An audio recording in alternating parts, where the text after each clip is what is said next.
Our folks were so bad covering some of the latest drafts that I think Los Ratones have been cooking in EU Masters now, up from the NLC since their promotion. And, they've kept on a lot of the similar philosophies that they've had since then.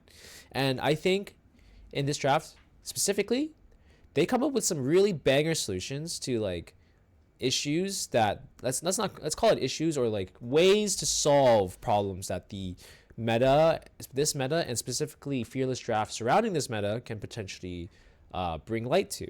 And because a team like this is so creative and so willing to adapt and provide solutions, I think this deserves to be covered. And it takes the fundamentals of what makes a good draft in the first place, but adds that flair. And that's usually what gives teams like Los Ratones that little bit of edge over their opponents in order to create their unique advantages. So, starting with game one. Sorry, I was actually having game two open. So we'll start with the first game. They are on, I believe, red side, right? And it starts off pretty open. It starts off pretty chill. The only thing that I'd like to note are the Zyra ban, which creates remove some spice from the jungle pool. They wanted to be kept relatively standard, as well as the Janna removal for Reckless, which makes, it's very EU type of bans, right? You don't want any funny business going on, so you want it to relatively be an open, chill field to start, right? And you can kind of see that being led, right? So NBS Nightbirds, in this case, their opponent, end up going for, let's say, a relatively safe pick with the Maokai opener. There's a lot of openers you could go for in this case, in my opinion, but Maokai is one where it's yes, it does not necessarily give a lot, gain a lot, but you don't necessarily give up a lot of information as well. So maybe Nightbirds are drafting relatively reserved. You could see a lot of different options here. Some teams, if you're a team like Hanwha, you would slam Rumble here, but potentially Bubbysta is not that type of player, so they're just drafting a little bit differently around that, right? Other teams could even go Skarner or Ezreal B1 here, but that is not the option in this case, and they'd rather go for this route. With that in mind, Los Ratones end up just going for the bread and butter front to back poke combo, which basically establishes a win condition in itself, right? Any draft surrounding Azir plus high range champions, you are going to present yourself with a lot of potential problems, because if teams cannot answer that, then it's really hard for them to really play the game. And that's what you can kind of see. Nightbirds realize this, and they go for an early 2-3 pivot with Yone Kai'Sa.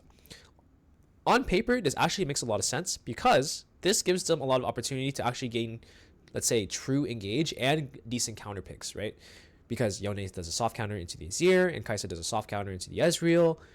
And they both essentially have the same sort of direction in terms of being able to identify their targets and, kind of melt through the front to back and kind of find people, cherry pick their targets. Where I think they miss an opportunity here actually is in the case of the slots in which they picked them, right? Yes, they correctly identify that is a potential weakness for them, but another option is for them to respond in kind with the front to back, right? That is not the only way they could have answered this draft. They could respond with Varus. They can go any sort of unique poke mage in mid lane in order to answer, right? You can kind of see a little bit of this with the Jace. And some teams like their Kai'Sa philosophy is they see her as like a semi-soft poke option surrounding the W. It's technically longer. They can really draw out the fights, but I don't think that's necessarily real with Kai'Sa in her current state, because a lot of teams they don't drag on the fights long enough. You could argue that more with like a Corki Varus type of draft, but that was not the option that was opted for in this case. And because of that, and because they already opted, you could consider the Yone Kai'Sa on 2-3 actually more of an all-in. It's a comp-defining sort of 2-3, and that's where I'm going to flag the main issue here. Because this gives plenty of time for Los Ratones to cherry pick the exact champions that they're looking for in order to get this, right? They give the Ivern on 3. They just know that, okay, so you've revealed your hand. You're going to go forwards. We're just going to pick the best backwards champs possible. You did ban our Janna, but we can still go Braum. It doesn't really matter what you go for, because the response on paper to a good to a comp like this with solid front to back is one that would, and you don't technically win forward anymore when you pick things like Braum.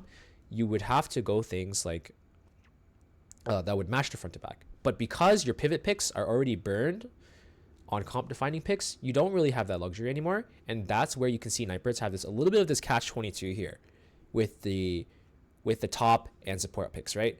You could, on paper, you could. If you see Braum on 4, you actually could get really greedy. And I think teams can get really creative and pick champions that would punish the Braum, right? You can get really creative. You could go Elise. You could go crazy stuff. You could go hard scaling stuff. Like Lulu lanes would go crazy here. You could even go some insane stuff. Like Zeri Lulu would go crazy. You could go hard scaling. You could go Jinx here. It would be fantastic. But that is not what this. They've already burned the flexibility of their comp on this, right? So there's no more malleability within top and support. Support itself is a role with high malleability, but because they've already defined their comp in other ways, it's a little bit awkward now. You see what I mean? It also tends to happen with top lane, especially because the top lane pool is so small in this meta. Most teams are just picking the same type of top laner, unless your name is a boss and you come up with your own unique solutions, right? It is also another thing where Nightbirds did not actually opt to take the Vi themselves. They chose not to double down on their own comp condition that they've tried to play towards, and they give up the Vi, and they actually give a very unique. This is more of a fun counter. I don't even think this is necessary to win the draft. This is more of a cherry on top, and it creates a really nice scenario for Los Ratones to kind of just secure this draft, right?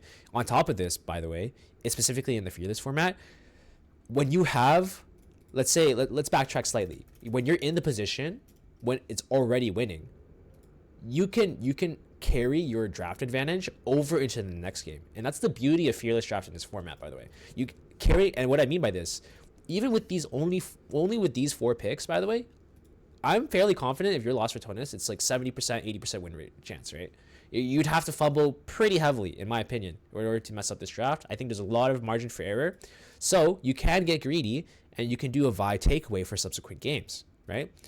So when instead of doing a normal counter pick, whatever Baus would have wanted to do in this case, you can go for Vi. This takes Vi away from game 2, and therefore this takes away an absolute in terms of draft because Vi provides guaranteed engage. So you don't want to potentially give up a ban if you're Los Ratones, and then you ban it by playing it, which is crazy, right? That's so sick, and I think that's something that should be highlighted here. I wouldn't be surprised if they weren't actually thinking about it, and Baus is like, nah, Vi looks good here, guys. You know, like, that could have been what happened, but this is a happy accident if that were the case. And I think that's sick as well, right? I think this is an evolution of what that Fearless draft meta could look like.